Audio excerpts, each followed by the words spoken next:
सहारा मरुस्थल जो विश्व का सबसे बड़ा मरुस्थल है, भारत की क्षेत्रफल से भी दुगने एरिया में फैला हुआ है। सहारा मरुस्थल का जो जलवायु होता है वो गजब का होता है। दिन में 50 डिग्री सेल्सियस और रात में 0 डिग्री सेल्सियस। बताइए आदमी कैसे रहेगा? दिन में 50 डिग्री सेल्सियस तक टेम्परेचर बढ़ जाता है और वही रात में 0 डिग्री सेल्सियस तक टेम्परेचर हो जाता है। रात में बहुत ठंड है ना, और दिन में बहुत गर्मी। बादल नहीं होता है, जलवाष्प नहीं होता है, इसी के कारण विभिन्नता होता है। रात में 0 डिग्री सेल्सियस और दिन में 50 डिग्री सेल्सियस। ठीक है, और रोचक तथ्य जानेंगे, रोचक जानकारी जानेंगे। जो आज विश्व का सबसे बड़ा रेगिस्तान सहारा रेगिस्तान है, वह 6000 वर्ष पहले जाएंगे, अभी से 6000 वर्ष पहले जाएंगे तो वहां पर जंगल थे, पेड़ पौधे थे, तालाब थे, है ना, हरा भरा क्षेत्र था, मैदान था। लेकिन जलवायु परिवर्तन होने के कारण सहारा मरुस्थल बन गया। देखिए, है ना, एक समय था कि वहां पर हरा भरा मैदान था, है ना, और आज सहारा मरुस्थल बन गया। दोस्तों, कहने का मतलब ये हुआ कि यदि हम नहीं चेते, यदि हम अपनी आदतें नहीं सुधारे तो मरुस्थल कई बन सकते हैं, मरुस्थल और कई बन सकते हैं।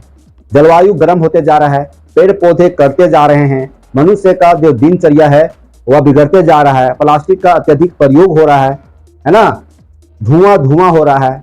क्यों? क्योंकि चारों तरफ फैक्ट्री बन रहे हैं, जंगल उजड़ रहे हैं। इसके लिए पेड़ पौधे लगाना जरूरी है, पेड़ पौधे लगाना पड़ेगा, तब जलवायु बैलेंस में रहेगा, नहीं तो सहारा जैसा मरुस्थल और कई बन सकते हैं। चलिए आइए सहारा जलवायु को देखते हैं, सहारा मरुस्थल का जलवायु देखते हैं। इसके पहले हम इसके बारे में चर्चा करते हैं। मरुद्यान, मरुद्यान क्या होता है? सो देखिए, ओसिस है ना, मरुद्यान। देखिए मरुद्यान क्या होता है समझ जाइए। सहारा मरुस्थल कहीं एक जगह है ना। मरुद्यान होता है जैसे बालू का ढेर है, क्या है? बालू की परतें हैं, और वह बालू की परतें जब हवाएं आती है, मतलब पवन आती है, तो बालू का परत क्या होती है? उड़ने लगती है। जैसे बालू का परत है ना, तो बालू का परत जब हवा आएगी तो क्या है, हवा यहाँ से टकराएगी तो ये उड़ जाती है, तो उड़ते उड़ते ये चला जाएगा दूसरे जगह। ये जितना तेजी से हवा चलेगी उतनी तेजी से बालू उड़ेगा, है ना। बालू उड़ के मान लीजिए यहाँ आ गया, ये एरिया में क्या हो जाता है? गर्त हो जाता है। गर्त मतलब गड्ढा हो जाता है। ठीक है, तो जब गड्ढा हो जाता है, इतना गड्ढा हो जाता है कि यहाँ से भूमिगत जल आने लगता है, जमीन का कुछ जल आने लगता है। ठीक है, तो इसको बोलते हैं मरुद्यान। और वह जो क्षेत्र होता है, मरुद्यान क्षेत्र होता है, वह उपजाऊ होता है, यहाँ पर कुछ फसलें उगाई जाती है। ठीक है, ये हो गया मरुद्यान, समझ गए। अब देखिए सहारा मरुस्थल या रेगिस्तान की बात है। सहारा मरुस्थल का जलवायु जानेंगे। क्या देखते हैं? सहारा मरुस्थल या रेगिस्तान का जलवायु के अंतर्गत जो तापमान होता है, दिन का तापमान 50 डिग्री सेल्सियस तक पहुंच जाता है, 50 डिग्री सेल्सियस से अधिक पहुंच जाता है दिन का टेम्परेचर। ठीक है, और वही रात का टेम्परेचर 0 डिग्री सेल्सियस तक आ जाता है। एक तरफ दिन में लोग गर्मी से परेशान, है ना, और फिर दूसरी तरफ ठंडा से परेशान रात में। ठीक है, तो जिनका आदत हो गया है, जो लोग वहां रह रहे हैं उनका आदत हो गया है, ठीक है, तो अपने आप को एडजस्ट कर लेते हैं। लेकिन जब बाहरी आदमी वहां प्रवेश करेंगे, बाहरी आदमी जब वहां जाएंगे तो उनका मुश्किल हो जाएगा। ठीक है, अब देखिए क्यों दिन में 50 डिग्री सेल्सियस टेम्परेचर बढ़ जाता है। इसके अलावा लोग दिन में क्यों टेम्परेचर से परेशान हो जाते हैं? क्योंकि सहारा मरुस्थल में बालू ही बालू है, नग्न चट्टाने हैं। ठीक है, तो जो बालू और चट्टान है वह काफी गर्म हो जाती है, बहुत गर्म हो जाती है, जिसके चलते दिन का टेम्परेचर बहुत हाई हो जाता है, लोग परेशान हो जाते हैं। रात में यही बालू और रेत काफी जल्द भी ठंडी हो जाती है ना। तापमान गिरकर 0 डिग्री सेल्सियस तक पहुंच जाता है। वायु में जलवाष्प नहीं रहता है, वायु में जलवाष्प नहीं रहता है, आसमान में बादल नहीं होते हैं। ठीक है, इसी के कारण गर्मी ज्यादा होता है, दिन में ज्यादा गर्मी, रात में ज्यादा ठंडा। अब देखिए वहां पर वृक्ष कौन कौन से होते हैं, सहारा मरुस्थल में कौन कौन से वृक्ष होते हैं? देखिए कैक्टस कांटा वाला, इसी तरह से खजूर, एकेसिया, ये सब जो है ना, ये सब वृक्ष के लिए पानी की जरूरत कम होता है। कांटा वाला है, ठीक है, ये तो सूखा छत में भी रख देते हैं तो हरा भरा नजर आता है, घर को नजर ना लगे, है ना, इसीलिए घर में के छतों पर कैक्टस लगाया जाता है, ऐसा मानना है। ठीक है, उसी तरह से खजूर हो गया, एकेसिया हो गया। पशु के रूप में बात किया जाए जानवर, तो ऊंट पाया जाता है। ऊंट वहां का जहाज होता है, मरुस्थल का जहाज ऊंट कहलाता है। क्यों? क्योंकि उसका जो पांव होता है वह गद्देदार होता है, वह बालू रेत में चलने में समर्थ होते हैं। ऊंट ऐसा जानवर है जो कई दिनों तक बिना पानी पिए रह सकता है, कई दिनों तक बिना पानी पिए रह सकता है। ठीक है, बताइए 50 डिग्री सेल्सियस के टेम्परेचर में वह कई दिनों तक बिना पानी पिए रह जाएगा तो कम बड़ी बात है। इसीलिए ऊंट को रेगिस्तान का जहाज कहा जाता है। इसके अलावा लकड़बग्घा, सियार, लोमड़ी, बिच्छू, छिपकली ये रेगिस्तान में पाए जाते हैं। ठीक है, अब देखिए मरुस्थल का जहाज कौन होता है? ऊंट होता है। सामान को ढोने का काम ऊंट करता है।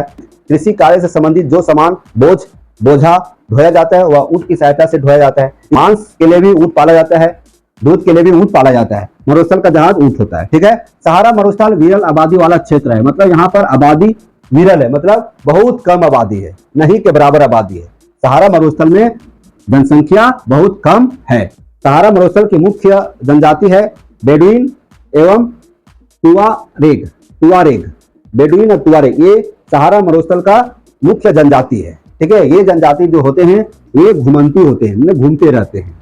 ठीक है, एक अस्थायी जगह नहीं होता है, घूमते रहते हैं। किसी तरह से भोजन की तलाश करना है, घूम घूम कर खाना है। लेकिन इन जातियों का विकास अब तेजी से हो रहा है, सरकार ध्यान दे रही है, इसके लिए रोड बनाया जा रहा है। इसके अलावा नहर, पानी की सुविधा बनाया जा रहा है। इसके अलावा पेड़ पौधे लगाए जा रहे हैं ताकि इनका सुविधा बढ़े, है ना, आबादी वहां बढ़े। ठीक है, तो ये हुआ दो मुख्य जनजाति है कहाँ का? सहारा मरुस्थल का। कौन कौन? बेडुइन एवं तुआरेग। ठीक है, ये घुमंतू जनजाति है। अब देखिए मिस्र में नील नदी घाटी क्षेत्र में जनसंख्या अपेक्षाकृत घनी है ना। यहाँ पर नील नदी जो घाटी क्षेत्र है वहां पर जनसंख्या अधिक है। विश्व के सबसे लंबी नदी नील नदी ही है। ठीक है, तो इन क्षेत्रों में, तो मिस्र में यह नील नदी है, मिस्र में नील नदी है, तो नील नदी घाटी के क्षेत्रों में जनसंख्या अपेक्षाकृत घनी है। क्यों नहीं रहेगी घनी? घनी तो होनी है क्योंकि नदी है और नदी के इर्द गिर्द कृषि कार्य होते हैं, खेती बाड़ी होते हैं। मनुष्य वहां पर आसानी से रह सकता है, जीविकोपार्जन कर सकता है। तो जहां पर मनुष्य को रहने के लिए घर मिल जाए, है ना, पानी मिल जाए और भोजन मिल जाए, तो वहां पर जनसंख्या रहेगा ही। तो इन क्षेत्रों में खेती बाड़ी होता है, कृषि कार्य होता है, इसी के चलते यहाँ पर जनसंख्या अपेक्षाकृत घनी है, लेकिन इस क्षेत्र में बहुत कम है। विश्व का सबसे ऊंचा बांध आसवान बांध है। विश्व का सबसे ऊंचा बांध आसवान बांध है। आसवान बांध नील नदी पर ही है। आसवान बांध कहाँ है दोस्तों? नील नदी पर। विश्व का सबसे ऊंचा बांध है। खजूर यहाँ का मुख्य उत्पाद है, मतलब खजूर यहाँ पर ज्यादा मिलता है। मरुस्थलीय क्षेत्र में खजूर ज्यादा मिलते हैं। ठीक है, मिस्र की राजधानी कहाँ है? काहिरा है। मिस्र की राजधानी काहिरा है, जो सबसे बड़ा शहर होता है, सबसे बड़ा नगर होता है इस क्षेत्र में। ठीक है, अब देखते हैं रोचक जानकारी। बहुत इंपोर्टेंट जानकारी है, बहुत इंपोर्टेंट जानकारी है, रोचक जानकारी है। आइए देखिए, सहारा जो मरुस्थल अभी है, सहारा रेगिस्तान जो अभी है विश्व का सबसे बड़ा रेगिस्तान, आज से 6000 वर्ष पहले, है ना, आज से 6000 वर्ष पहले एक हरा भरा मैदान था। देखिए, आज से 6000 वर्ष पहले सहारा मरुस्थल एक हरा भरा मैदान था। यहाँ नदियां और झीलें थी, यहाँ नदियां और झीलें थी।